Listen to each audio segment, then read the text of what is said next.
মন্ত্রীদের জন্য ন্যূনতম 10 লাখ টাকা তাদের বেতন হওয়া উচিত, এমপিদের 5 লাখ টাকা বেতন হওয়া উচিত। ওই রুট লেভেলের কনস্টিটিউয়েন্সিতে যাওয়ার জন্য আমার একটা ভালো বাহন দরকার, কারণ রাস্তাঘাটের যে অবস্থা। তো সেই ক্ষেত্রে ভালো একটা গাড়ি যদি বাজারে কিনতে যাই, সেই সক্ষমতা তো আমার নাই। আমার তো লাইফও ঝুঁকিতে। আমি যদি একটা ছোট গাড়ি নিয়ে যাই, ওই যে ট্রাকের ড্রাইভাররা বা বাসের ড্রাইভাররা যেটা বলে প্লাস্টিক, বায়ে প্লাস্টিক, ডানে প্লাস্টিক, তো কোনোভাবে মাইরে দিল তো আমি নিজে শেষ, এমপি শেষ। ধরেন আমরা যদি চাই যে আমাদের এমপি মন্ত্রীরাও দুর্নীতিমুক্ত থাকবে, তাহলে দেখেন আজকে এমপিদের বর্তমান সরকার এমপিদের আপনার করমুক্ত গাড়ি আমদানি বন্ধ করেছে, প্লট সুবিধা বন্ধ করেছে, ভালো এটা বন্ধ করেছে।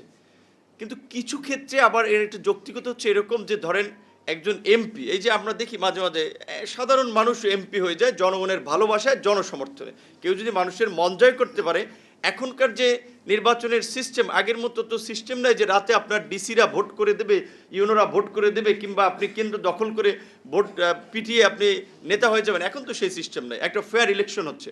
তো যাদের জনসম্পৃক্ততা আছে, জনগণের কাছাকাছি যারা থাকে, তারা ভোটে দাঁড়ালে অনেকে হয়ে যাচ্ছে। এইবার কয়েকজন আমার মতো তরুণ আমাদের কয়েকজন এমপি হয়েছে।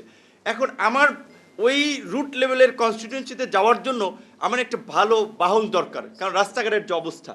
তো সেই ক্ষেত্রে ভালো একটা গাড়ি যদি বাজারে কিনতে যাই, সেই সক্ষমতা তো আমার নাই। তাহলে এখন আমার তো লাইফও ঝুঁকিতে। আমি যদি একটা ছোট গাড়ি নিয়ে যাই, ওই যে ট্রাকের ড্রাইভাররা বা বাসের ড্রাইভাররা যেটা বলে প্লাস্টিক, বায়ে প্লাস্টিক, ডানে প্লাস্টিক, তো কোনোভাবে মাইরে দিল তো আমি নিজে শেষ, এমপি শেষ।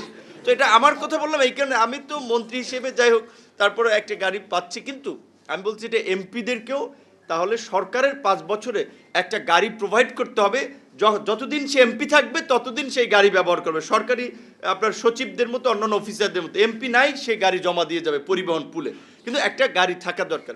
একই সাথে এমপি মন্ত্রীদের জন্য এখন এমপির যদি আপনার বেতন তো বেসিক 55,000 টাকা বোধ হয়, এবং সর্বসাকুল্যে 1,70,000 মতো সামথিং পায়।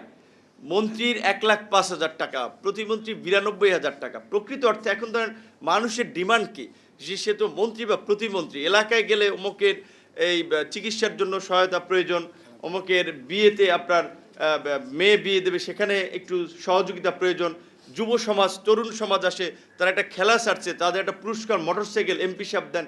এখন এই যে চাপ, এইটি এমপি সাহেব কোথা থেকে দেবে? এইটা দেওয়ার জন্য যাদের টাকা পয়সা আছে, জমিদার ছাড়া বাকিদের পক্ষে সম্ভব না। এইটা দিতে হইলে তাহলে 9-6 এইখানের তো ওইখানে, এইখানের তো ওইখানে করা লাগবে।